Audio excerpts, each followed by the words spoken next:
Good morning, comrades. You're listening to WHIV LP New Orleans 102.3. This is your weekly Good Morning Comrade. Jeff here on the show. We have a very special guest today. She is Laura Wadlin she's formerly of the DSA MPC, and she is one of the authors of the article in The Call, 12 Myths That Threatened the Power of Our Strike. Strikers expect risk-averse advice from the experts. To win, rank and file members must be in on strategy discussions. She wrote that along with Meryl Di Pasquale. I hope I didn't ruin that too much. But anyway, Laura, welcome to the show. How you doing today? Hey, Jeff. Thanks so much for having me. I just wanted to talk to you a little bit about. So you were a community college professor at PRCC, Portland CC. I'm sorry, PCC. In Portland, Oregon, and you guys went on strike. Tell us, so when did this happen? Tell us about it and just sort of like run that whole thing down for me, if you don't mind. Yeah, this was very recent. I still feel like I'm recovering from it, honestly. But yeah, so we struck for 3 weeks in March. The way the term system works in Portland is that we have winter term that ends in mid-March and spring term that begins in the start of April. And so we struck during the last week of classes in winter term, over finals week, over spring break, and into the first week of spring term. And we delayed spring term by a week. We were striking over an economic reopener. That means that we basically had bargained the full contract 2 years earlier. We normally bargain every 4 years, but in the middle you do a little renegotiation of just the wages and benefits portion. Mm-hmm. So we were just renegotiating that on paper. That's what was supposed to be happening. And the college was offering us 0.35% COLA. Again, that's not 3.5, 0.35. Okay. Less than 40 cents. Yeah, exactly. Might as well just be zero at that point. Yeah. I know if you work a job where you don't have a union and you don't get yearly like cost of living adjustment raises, inflation raises, that might not seem that big of a deal. But if you're in a union and you normally depend on 1, 2, 3, 4, 5, 6% even every year, that's like crazy. It's like, what is the point of even having a union if you don't get that? So and also just to say like the cost of living went up by significantly more than 35 cents on the dollar. Oh yeah, Portland is not a cheap city to live in. And so, yeah, people were really feeling it. We did get really good raises 2 years ago when we bargained, but that was like catching up from being just utterly decimated during the pandemic. But and this yeah, so is like a way to like sort of de facto claw that back by exactly. Oh yeah, totally. And really it was an attempt to like punish us for such a good contract, because 2 years ago we won this amazing contract. We were very strike ready. We didn't end up having to strike, but we got job security for part-timers, we got scheduling autonomy, tons of other amazing things that were just really historic, and really big raises. Like we got minimum, like everything included, minimum 20% raises for everyone. That was 2 years ago. Mm-hmm. And that was the first contract negotiations of our college president, and she was new back then. And I think she experienced that and was like, all right, this time let's play hardball. So anyway, they were playing hardball. We were negotiating for like a whole year almost, and they were offering us nothing. And so just to give some context on our unions, so at Portland Community College there are 2 unions. One is my union. I teach English as a second language. So all the faculty instructors, that includes full-time, which you might consider like tenured, but we don't really have tenure, but that's what that means. And then part-time faculty, or like adjunct. We don't use that word, but so full-time and part-time faculty, and then academic professionals, which includes like advisors, recruitment and admissions, enrollment specialists, things like that. So these are 2 different units? No, that's my union. That's all. So I'll use the phrase APs, that stands for academic professionals. That's a significant portion of our unit, and then faculty. So we're one union together, which is actually really amazing. A lot of higher ed unions are separate. They have full-time faculty and academic professionals together, but then adjuncts are separate. And both camps are weakened because of that. We're really lucky that we have everyone. Well, I should say not everyone, but the all faculty and APs together. The other union is the classified union. Classified just means support staff. So, but this runs the gamut. So this could be groundskeepers, custodians, food service, administrative assistants, IT workers, public safety officers, all kinds of different jobs like that. So basically, the people that make the school run in a non-academic capacity. Yeah, absolutely. In certain sense, you mentioned like other kinds of professionals. They are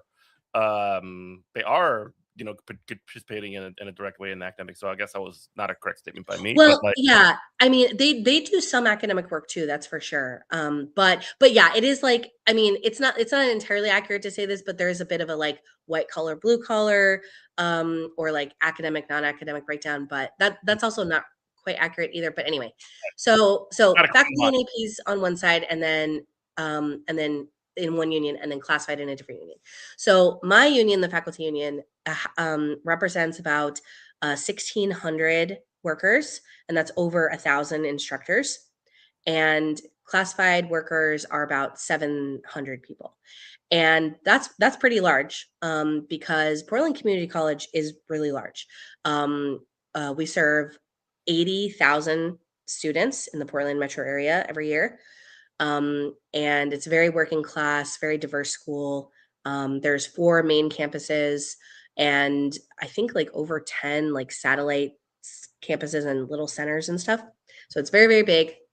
And but yeah, so our 2 unions, so the fact that we ended up striking together was one of the really historic and just transformative parts of our strike. It's very unusual to have multiple unions striking together, but especially across job classes like that. Like in higher ed, there definitely have been, I believe in the Rutgers strike, I don't remember exactly which job classes, but there were, I think maybe faculty and graduate students or something struck together.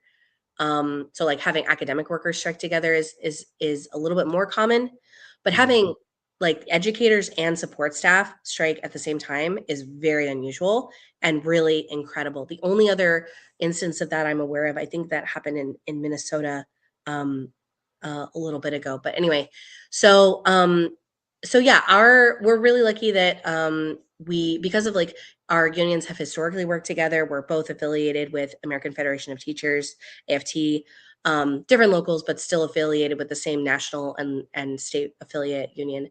There'd been a history of our unions working together. That kind of fell off for a while. There wasn't a very good relationship between the leadership of our 2 unions, but because we had worked together. I'm sure that wasn't awkward. Yeah, not at all. Anyway, so, but yeah, I mean, people in my union had always expressed an interest in working more closely with classified people in their union, and I believe the same is true there in the classified union too. Although there is a bit of a difficult dynamic there sometimes because, of course, the college treats faculty and APs with more respect, which is really disgusting. And I think we like can see that. And many of my coworkers like notice that and don't like that. We feel angry on behalf of classified workers, but also, I mean, it's a division. It's the whole point of that is to create a division between. Exactly. Yeah. That's the whole point, is to create the tiers. Yeah. But I mean, the other truth is, unfortunately, there are people in my union who also treat classified that way, treat them like the help, which is also really disgusting and also just like feeds into the anti-solidaristic approach of management. So, and of course, we are a larger unit. There's just more faculty and APs than there are classified. We have higher income, more flexibility.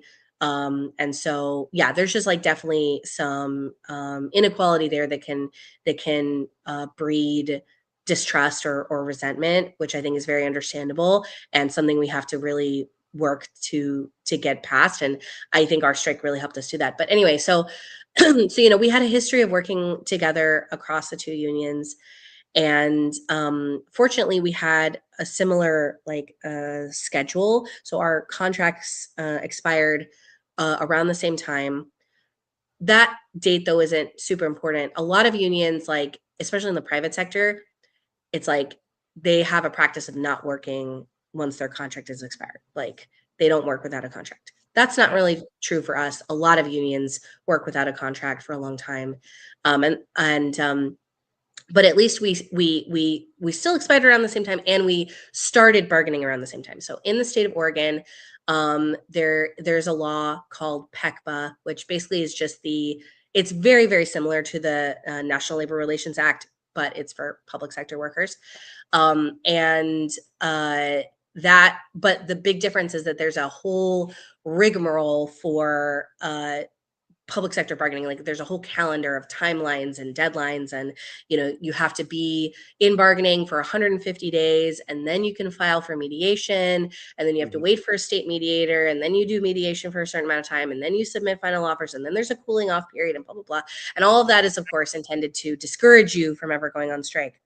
It reminds me of when the railroad workers were about to go on strike about 2-3 years ago, and they operate under the Railway Labor Act, and that's a very sort of similar, I guess, like process where you can't just, we don't have a contract, F you, we're going on strike. You can't do that. Right. Yeah, totally. I mean, and of course that is also intended to strongly discourage, like impede their ability to exercise their right to go on strike, which is terrible. But yeah, so we started bargaining around the same time, which means we were about at the same point in the process of, this calendar of stupid deadlines, and or not even deadlines, just like barriers, I guess, obstacles to exercising our right. Yeah.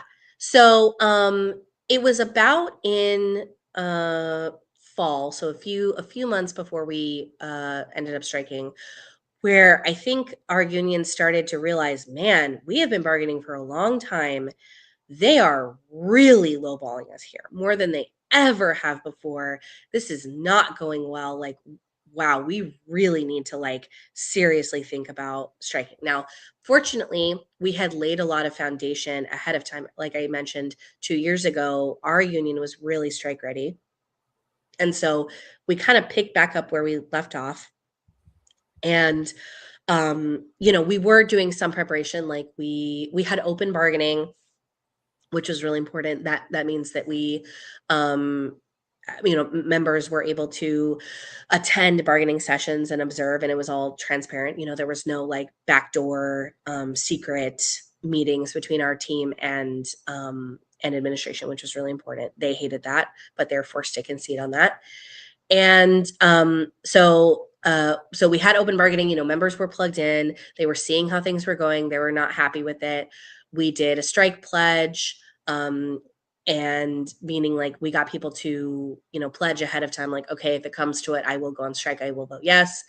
And so we started doing that.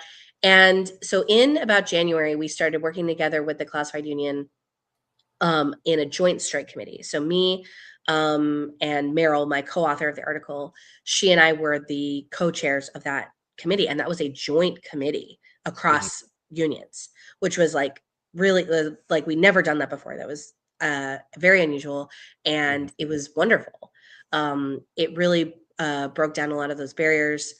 And I think a lot of us really were just blown away that the college was being so intransigent on these issues, on the wages and benefits, but at the same time they were also really being insulting to just the purpose of the college, because they had been cutting entire programs that were very popular, very well enrolled.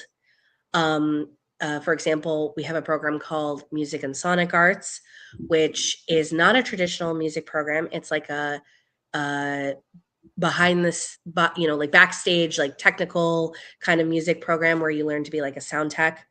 And it's a very unique program across the country. And like I say, it's very popular, and PCC decided to just cut it whole cloth. And students and workers in that program have been fighting to save it for over a year now. And there were other programs too that were being slated to cut, like gerontology and other programs. And also at that same time, they were reducing course offerings in some of the most essential programs. Like, for example, Writing 121. That is the college class. Okay. They're not going to writing in college. What the hell? Yeah, exactly. It's like to take any English class, to take any class that would require writing. What do all college students take? Writing 121. It's literally the class. It's so fundamental. Yeah, it's so fundamental. It's like you have to take it. It's a prereq. It's a prereq for so many other classes. What are you going to do with a community college degree if you don't have writing? Yeah, exactly. So this is crazy. Now they did offer it, but they reduced the number of offerings, and we had the situation in fall where 500 students were waitlisted for Writing 121, could have run dozens of classes, provided income to dozens of instructors, and they turned those students away. Why? Why would you do that? Why would you shoot yourself in the foot? And they would not offer any explanation for why they were doing this.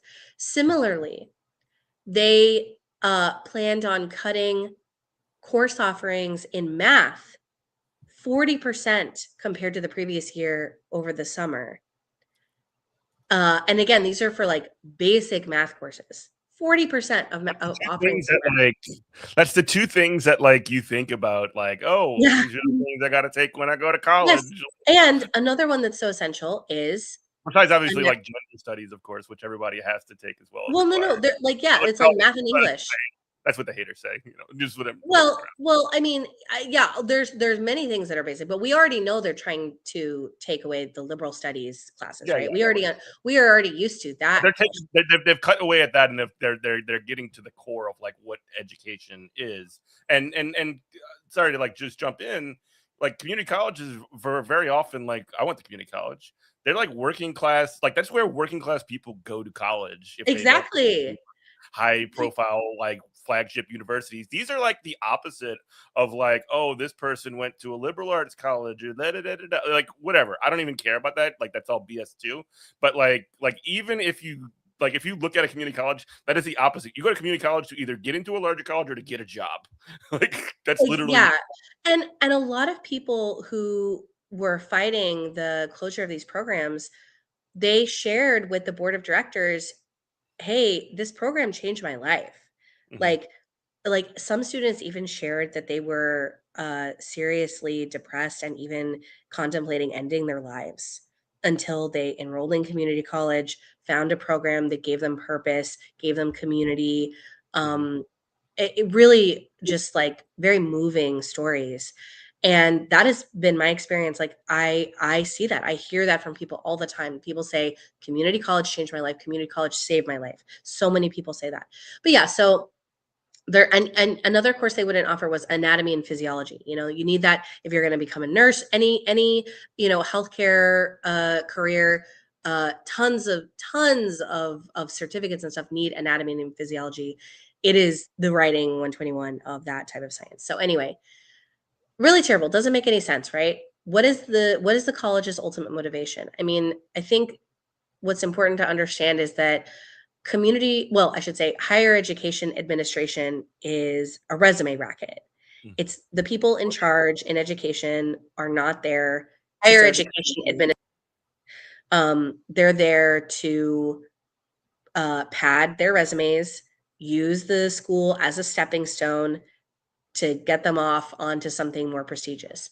Maybe become president of a university or become an education consultant for a corporate education the most evil firm. people on earth. Yeah, exactly. Like They're they might not be the most evil people on earth, but they're up there. I mean, they're doing something deeply depraved, which Mhm. is exploiting a public good, Yes. education, one of the most important parts of human society, for their own personal gain, and they are destroying it in the process.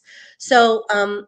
So yeah, I mean, I think that that is basically what, a lot of, like, this happens in the private sector too, right? It's like you get a new CEO, wants to do new initiatives, more cost saving. They're like, I'm going to streamline, I'm going to reduce redundancies, I'm going to, Outsource maximize any our, solutions. yeah, I'm going to Or maximize our Q2, Q3 revenue, whatever, they're just so narrowly focused on uh just like the next quarter, like literally it's just like private sector stuff.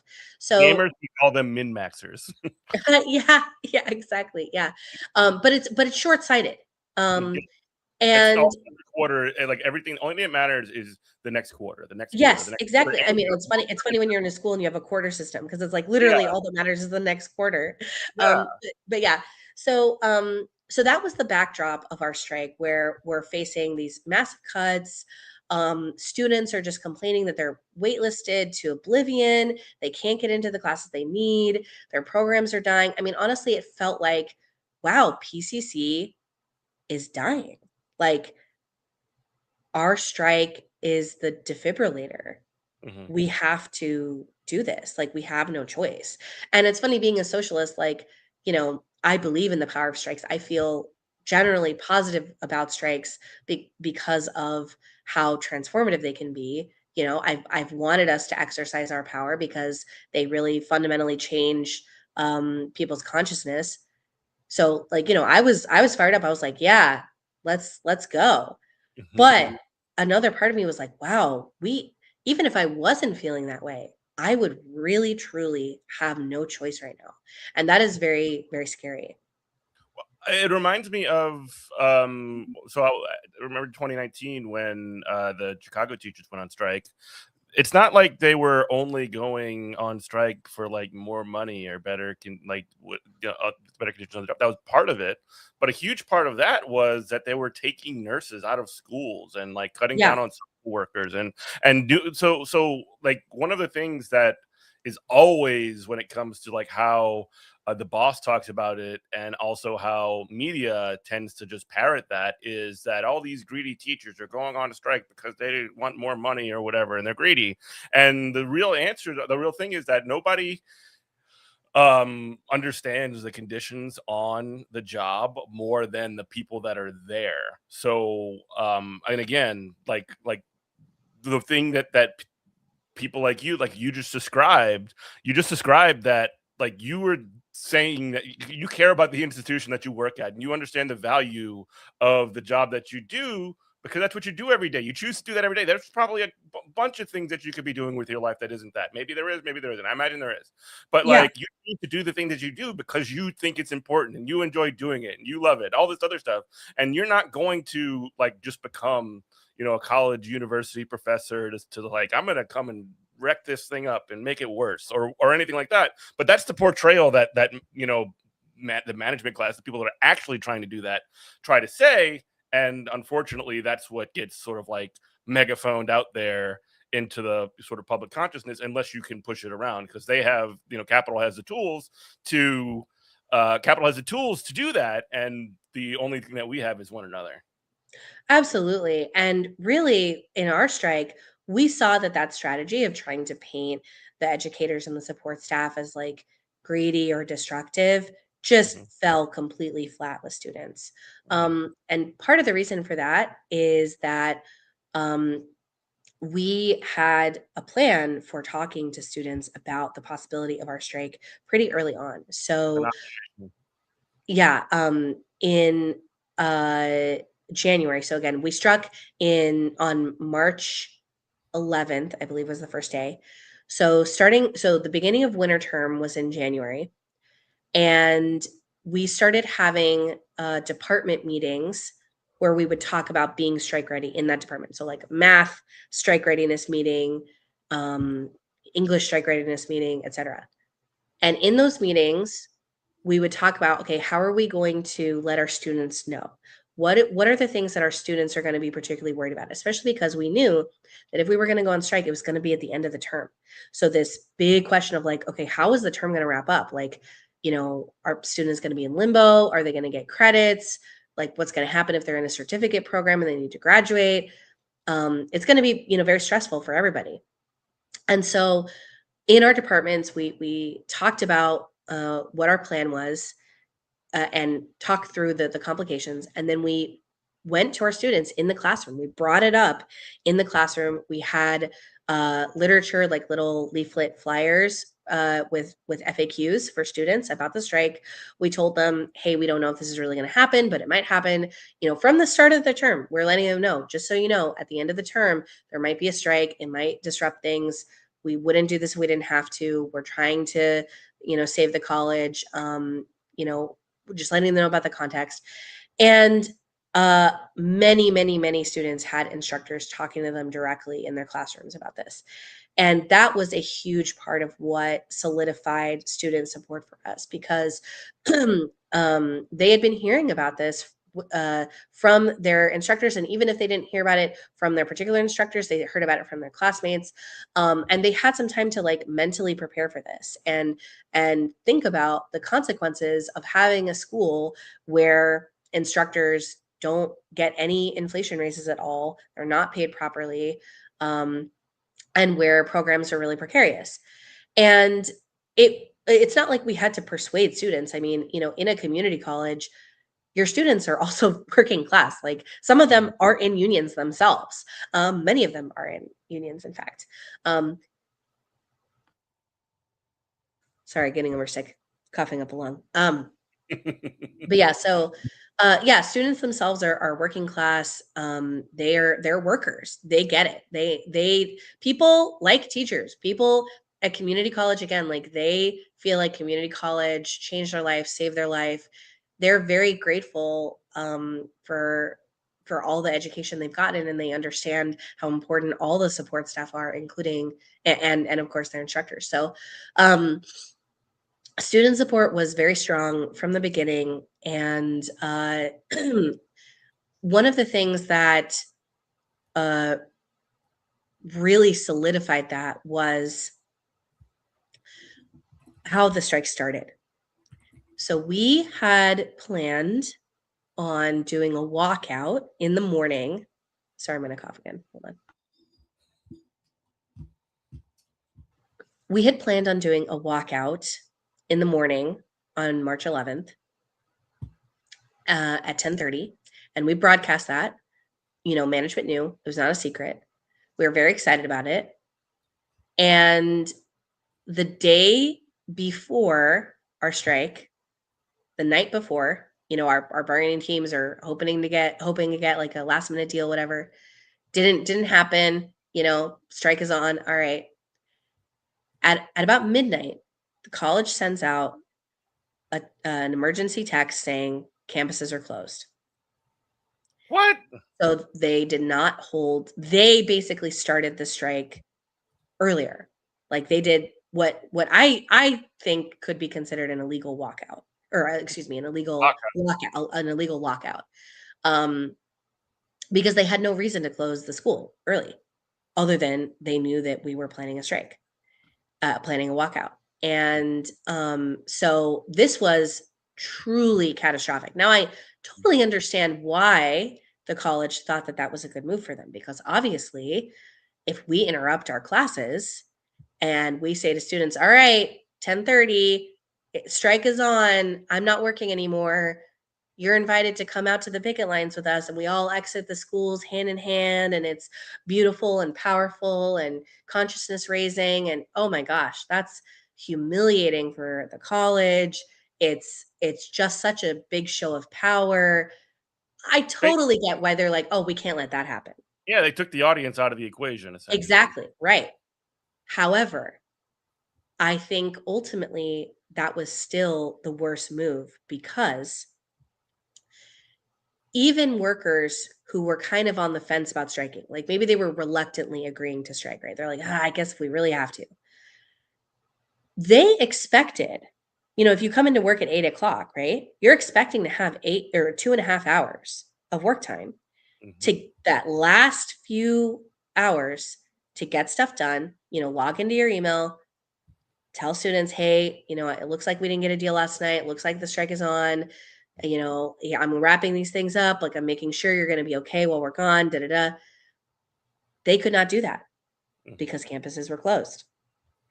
A lot of students had questions about, things that they really needed to know to be ready for this. And they could not get their messages responded to that morning. It was so chaotic and so obviously punitive.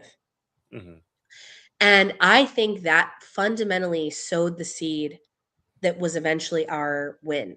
Because again, even people who were on the fence just were so shocked and horrified that PCC would do that, because many students, I mean, think about all the students who get services, the food pantries, the centers like the Women's Resource Center, the Queer Resource Center, all these other services, financial aid. People had so many things that they needed and they wanted to get in the last minute.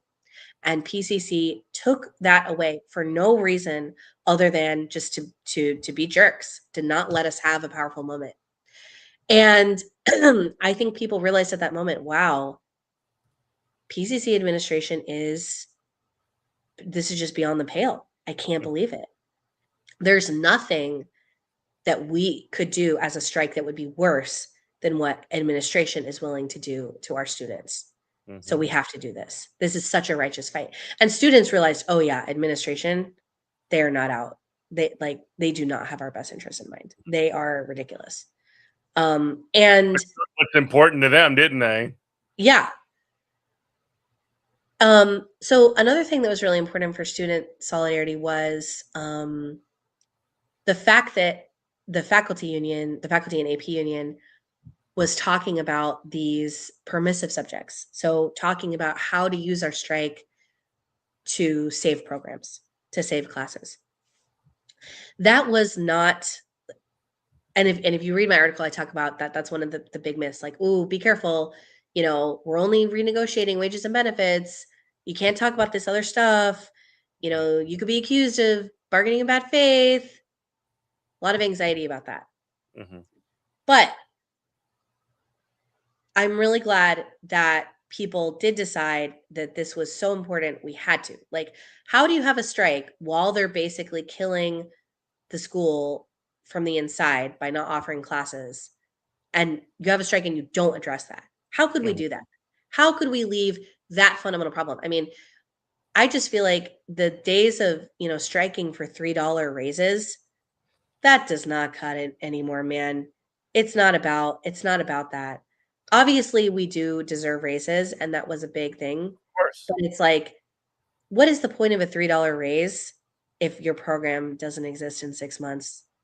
What is the point? That's exactly right. So, that's also, I mean, sorry to be make a maybe potentially sloppy comparison, but I mean, if you look at a strike, for example, at a factory, like an auto factory in this or that city, just sort of name it. And there's tons of examples to look at. But if you strike for a raise or for better benefits or whatever in one of those sorts of deals, and they end up closing the factory in 6 months anyway, that's going to be something that is that's not going to do you a whole lot of good essentially in the long run. But if you strike for protections or strike for, right to relocation or to make sure that that factory is continued in operation for X number of years, and if there some kind of contingency, there's that. I see that as very similar. I see that as sort of like you're striking not just for your own benefits, which everybody should be making more money. And obviously, I mean, if you look at the auto industry and you look at academia, they're both insanely profitable. So those profits could be obviously going to the people that are doing that job every day and not to some jerk that's decides like, oh, what am I going to cut next? But at the same time, like in order for that to even be sustainable for any amount of anything that you gain in terms of money or benefits or whatever it is, in order to continue that forward, and maybe I'm being a little bit less like cold. I'm being a little bit colder, a little bit less human than you're describing it, but it is the sort of like nuts and bolts of it. If you don't have that though, then you're just like you're not even going to be protected as workers. Not even to talk about some of the things that are good about your institutions. For example, those services that you mentioned for people and all those things that people get. Yeah, a concrete example of what you're talking about is the big three strike of the United Auto Workers in 2023. It had been the common wisdom in the manufacturing industry that, oh, can't strike because then they'll close your plant. But actually, during that strike under new union leadership, Sean Fain, they reopened a plant. They got a Stellantis plant reopened in the agreement on their settlement. It still That sounds is, wrong to call Chrysler Stellantis. What the hell? yeah, I know.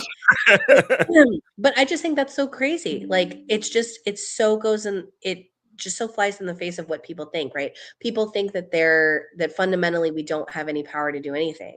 And that if we do something disruptive, then we will only be punished, right? It's really like I think of people who are, in abusive families or like stray animals, like they're just so conditioned to be fearful, to see themselves as lacking power, right? They think, oh no, I better not upset, my abusive family member, because if I speak up, they're just going to hit me and it'll go worse for me. I better not do anything.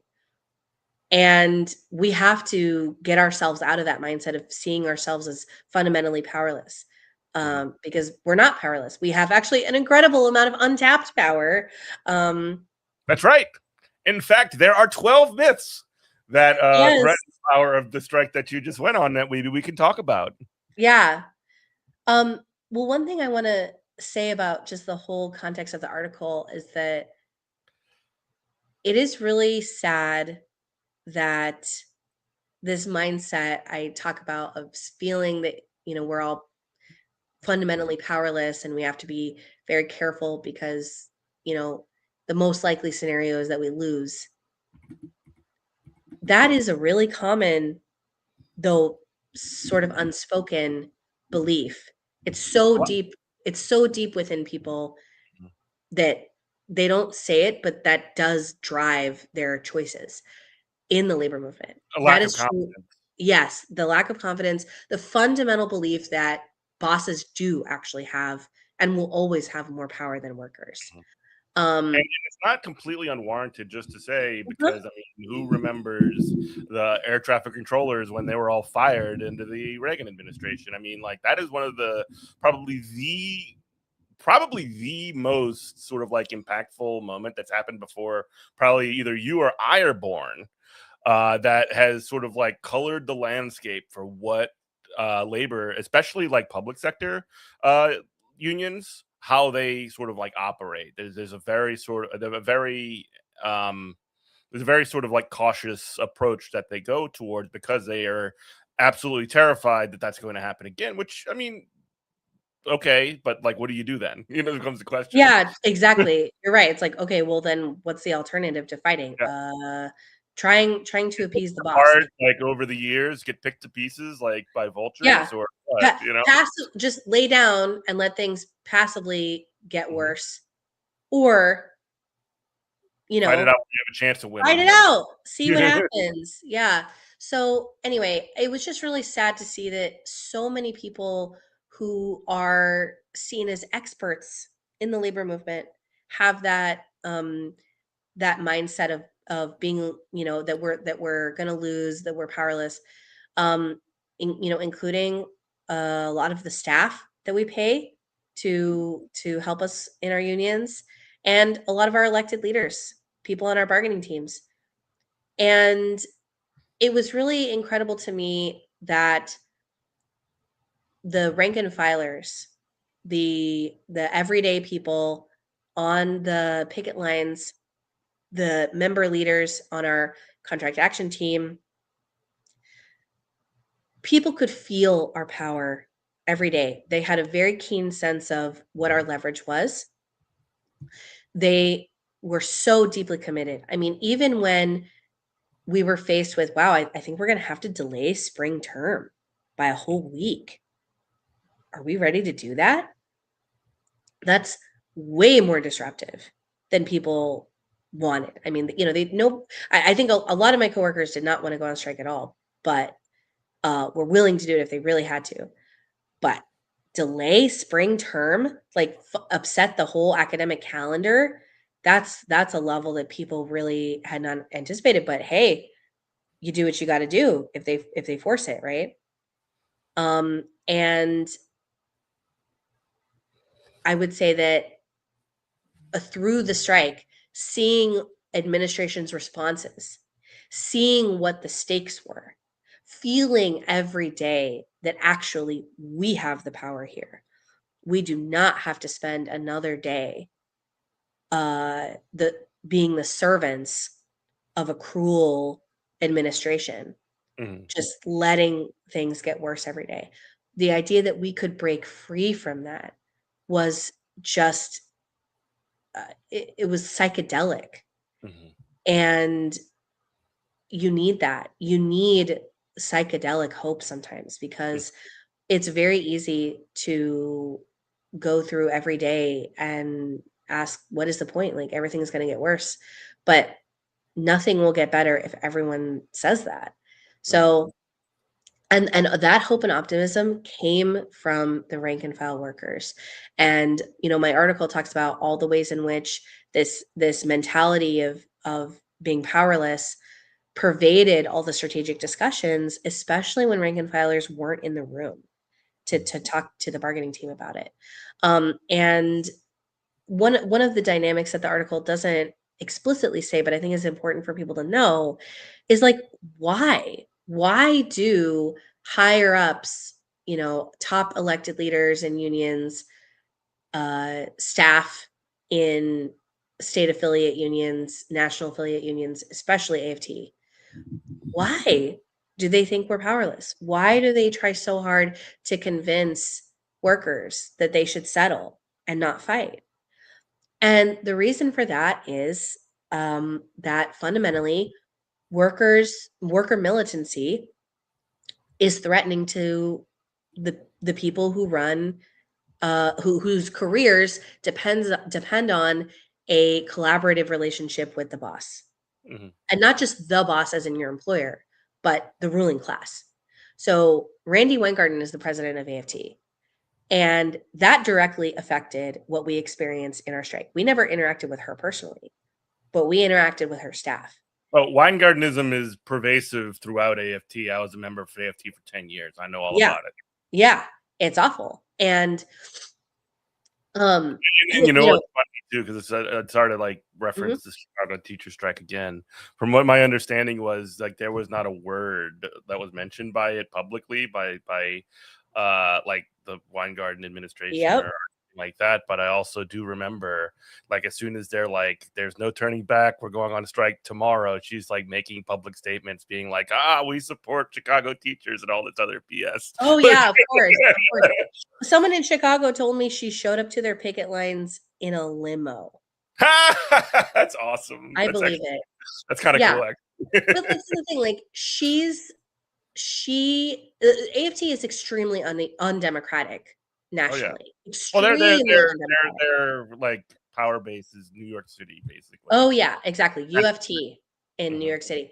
And Randy Weingarten's ability to stay in power within AFT, have all these resources and political prestige for her own personal benefit, depends on workers not being militant, because militancy breeds democracy. When workers go on strike, they discover their own agency. They raise their expectations for what they should expect of both their employer, but also their union. And Randy Weingarten does not want to deliver on the things that AFT members actually want, which is to fight austerity in education and so many other things. Or at the very least, if you wanted to even put like a well-intentioned face on what she's doing, which maybe it is, if you just give all of the benefit of the doubt, then if you give all of the benefit of the doubt in that situation, you can also come to the conclusion that, oh, there's just no will to fight for these things. You know what I Yes. mean? Like if you Yeah, give, totally. like you don't even have to. So like your framing is possibly true, but like even if you put it in the best light possible, it's still quite pathetic. Yeah, and let's be clear. Many staff, it's not like every staff shares a consciousness with Randy Weingarten.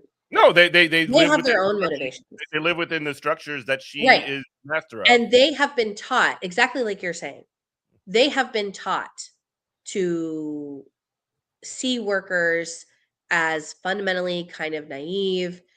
It's a very paternalistic Mhm. approach.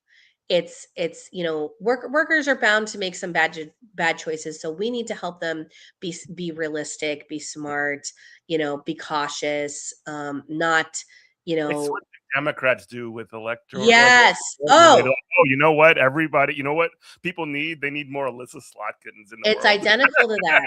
Yes, because it's fundamentally elitist. It's fundamentally substitutionalist, and what I mean by that is I'm sorry, Abigail Spamberger. I have to mention her name because she just vetoed a collective public sector collective bargaining bill in ugh, Virginia. That college professors were actually excluded from even without the veto. But ugh, anyway, they have disgusting. no Oh, collective right to argue to bargain in this state. yeah, just disgusting. But yeah, I mean, it fundamentally comes from this view that um there is an elite, an enlightened elite that should be making choices in the world. And, the peasants, the Hoi polloi. yeah, exactly. They don't The really know unwashed what's masses. yeah, they don't really know what's good for them. We know what's best for them. And if they get too riled up and believe that they are powerful, our careers, our position is threatened because it is. Well, I mean, look what they're doing. They're doing everything they can to prevent any kind of like them like the working class from having any kind of or expressing any kind of power. So of course, if they collectively sort of like come to the realization that holy crap, these people that are saying that they're representatives of us are actually the people that are, have the bit in your mouth essentially, then then then you're going to be like you're going to come for them first. That's, I mean, again, to make another Yeah. potential topic comparison, that's why the Democrats, for example, are so hell bent on stopping these Abdul Sayeds or these Graham Plattners or whatever, whether or not you like them personally or whatever the thing. Any like Bernie Sanders, like example as well, like any of these Mhm. insurgent forces within the sort of political structure, it's the same like thought and same Yeah. function of like if we don't keep a lid on this stuff, then we're going to be the ones that take the splash damage. Yeah, absolutely. And I mean, fundamentally it does come from a different idea about how things in the world change. Mhm. Most union leaders, unfortunately, many are not like this, but just the majority at this point, the American labor movement is very weak. But most of them, and certainly most staff, believe that the way you get things done is by pushing a little, but fundamentally maintaining a good relationship with the boss. And maybe even more importantly, maintaining a good relationship with political powers, Mhm. in the Democratic Party Never especially. worked out.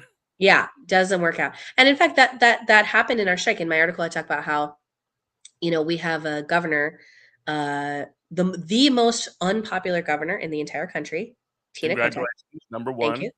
Yeah, we're number one. She's very nothing. She's blah. She stands for nothing, truly. Yeah. And people can I had, tell. I got Hamburger here. I had John Bell Edwards when I lived in Louisiana. All these same losers, the same. Yeah. Total Except, well, loser. John Bear was especially like terrible because he was like he was the Democrat that was like the quote unquote moderate who also signed one of the most anti-woman abortion laws in the country. Yeah. Well, yeah, that's a great point. I mean, they're not just blah. They are actually quite Malicious. nefarious. Yeah, Mhm. yeah. I mean, just in Oregon, we're having a big issue with data centers being built. And the governor is allowing data centers to be built and pushing for tax breaks and all that kind of stuff. So anyway, she's very unpopular. She actually failed to secure the endorsement of the uh, Oregon Education Association. That's not what my union is affiliated with. That's a different education union, but that is also a union with a lot of DSA members. There's a lot of DSA member presence in my union, in AFT, but also in the Oregon Education Association. And just like, they're the very progressive base of educators who are like, yeah, education. By the way, I know your listeners are not in Oregon. I know you might think that, oh, Oregon, Portland, that's like coastal Liberal elite. Oregon. Yeah, oh, liberal blue Oregon. Uh, Oregon has some of the worst education outcomes in the entire country. When I was in high school, which not that long ago, 20 years ago, Oregon had I yeah, hate when I come to those I realizations. know. Damn. I was like, oh, I guess that is a long time ago. Well, okay, anyway. But yeah, so I'm 35. So Oregon had the shortest school year of any state in the country when I was Kids in high love it. school. Kids loved it, It no doubt. Yeah. Oh, yeah, yeah, yeah. And it has some of the worst high school graduation rates in the country. And that people can't believe that when I say that, because it's like, oh my God, Oregon, it's so blue. Yeah, but we don't fund our schools, and that's because we have allowed corporate interests to totally decimate our education system. Um, and and the funny thing is, well, okay, one funny thing I just want to tell you about Oregon. So Oregon's education outcomes, Oregon actually is the worst state for white students. In many states, um, the education outcomes are Don't primarily for don't Black tell and Tucker brown students. Carlson. In many states, the outcomes are very like segregated by race. They are some to some degree in Oregon, but actually the white students are also really suffering in Oregon. It's really funny because Oregon was founded as like the state of Oregon was founded as a like A white white colony. nationalist Yeah. oasis. Yeah, and a haven for the KKK. And yet it's the worst for white children, so which is so Mission funny. It's so failed. ironic. But anyway, We do so gotta start mapping. yeah, right. Just like any final thoughts? I'm sorry, I don't mean to interrupt, but just any sort of final thoughts on sort of like what you've learned over this period and where people could find your article and find about yourself. Yeah. No. Um, Final thoughts. I am so proud of everything we accomplished in our strike. I mean, there is just no substitute for strikes. Strikes, it totally transformed my coworkers' thinking on their own power, what we can accomplish. I heard people say, I lost money on this strike, but I would do it again in a heartbeat. That there were some classified workers who got a worse deal, and they said that. Um, people were just people who were skeptical of striking. They came out of it saying, "You're either with us or you're against us." Like, it just opened people's minds to what we're really up against, and I'm really hopeful that over the next 2 years we can really push to change this horrible education funding system that we have in Oregon. And not just do that, but do other things too, like really bring socialist politics to education unions and to the state. Portland DSA is very ascendant right now. We have out and proud DSA cadre candidates running for city council, for state legislature. And our strike is a part of that wave, part of that socialist wave of politics. I know people may feel like, well, if you can get a good contract without going on strike, that's ideal.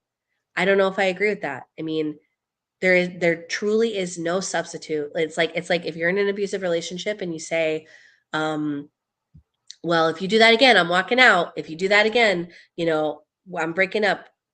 If you say that, well, if you do that one more time, but it never happens, it's meaningless.